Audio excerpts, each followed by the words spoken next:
حي على الفلاح.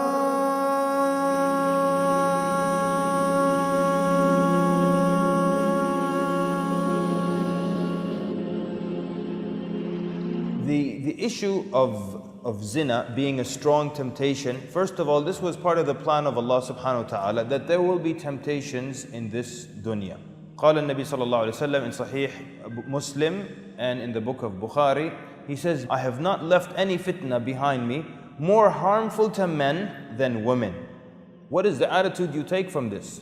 Is the attitude that we can be relaxed with each other, men and women? Or is the attitude that we should be extra precautious and extra careful, since this is the most harmful test, harmful fitna for men?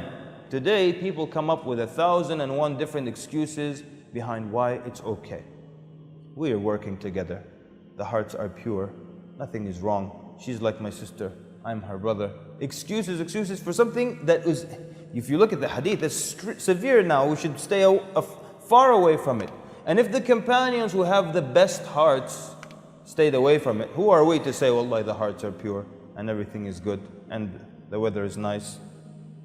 Why is zina such a big deal? Allahu Akbar. It is such a big deal when you look at what zina does to the society. It is a severe big deal, very big deal. But some people argue, what's the problem? The man and woman are both okay. And why is it your business if they do something like this?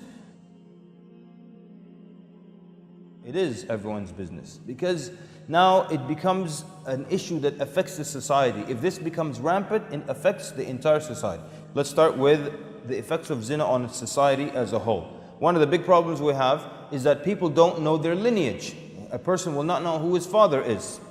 Even the West, they've realized the danger of this, and they try to set up ways to determine the lineage of people. All these paternity tests, DNA tests. The other is that all these sexually transmitted diseases, from AIDS to herpes to all other kinds of illnesses. And we see that zina in society, when it becomes rampant, it actually leads to more zina.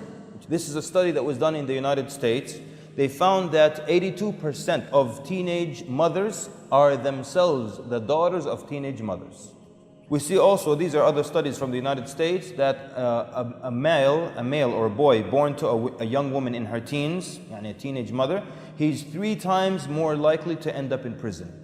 Some of the effects of zina on individuals in society, it leads to sexual deviance. So people are not satisfied quickly, and then they start to get crazier and crazier with their imagination. Also, what it does, it devalues intimacy later on with the spouse. And Ibn al-Qayyim rahimahullah, he says zina, it encompasses all the characteristics of evil. He says lack of religious commitment, loss of taqwa, piety, lack of protective jealousy, ghira. A man, he will not feel ghira if that happens with his sister or even his mother. Like a man will tell you, oh, that's my mother's boyfriend. He has no ghira because he's doing this with people, with other people as well. And to earn someone the wrath of Allah subhanahu wa ta'ala. It hardens the heart and just so much damage to an individual. What does zina being rampant in a society do to women? One of the problems is that they are physically matured and able to engage in that, but they're not mentally matured. So if it results in a child, that will be a very, very big problem, as we're going to see in a little bit. Even in a Western society that sees sexual activity for young children as okay, even there they face problems. So studies have shown that teenage mothers, they face isolation, they have low levels of education, they suffer from more stress than average, more depression than other people. This study in particular was done in Canada. For the women, what it does is that they learn that sex is all they're valued for. And so therefore, to be valued, they embrace this image and they develop it further. You understand? Maybe some of you will wonder, why do these women dress like that? Why do they dress so badly? Because they were taught and trained from an early age that your value is equal to your sexuality. When it comes to the child, what is the result on the child? Out of wedlock and born to young mothers and born to teenagers, and they're the children of zina, they have a number of problems that they deal with. First of all, they typically have a life an early childhood filled with turmoil. A young mother has to work, leaves them at the babysitter, all kinds of issues that happen. So as a result of that, they learn that the world is a dangerous place. And they start to have problems connecting with other people.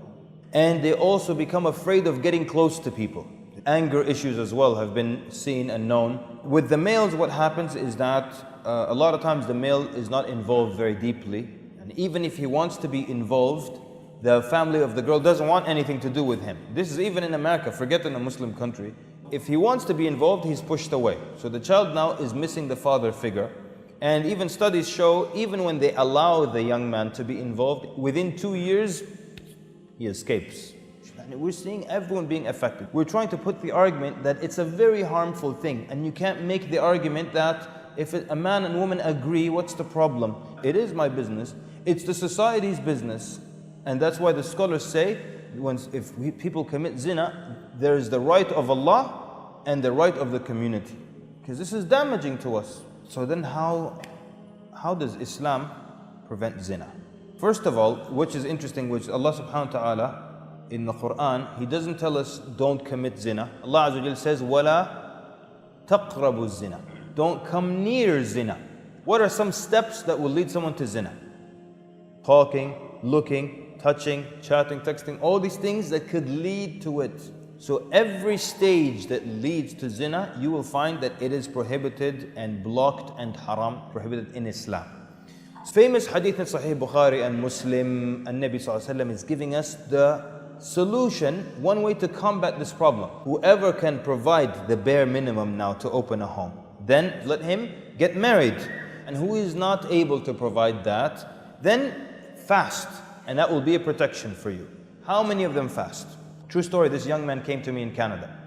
He said, listen, you guys, Imam, he said, you guys have to find us a solution for this.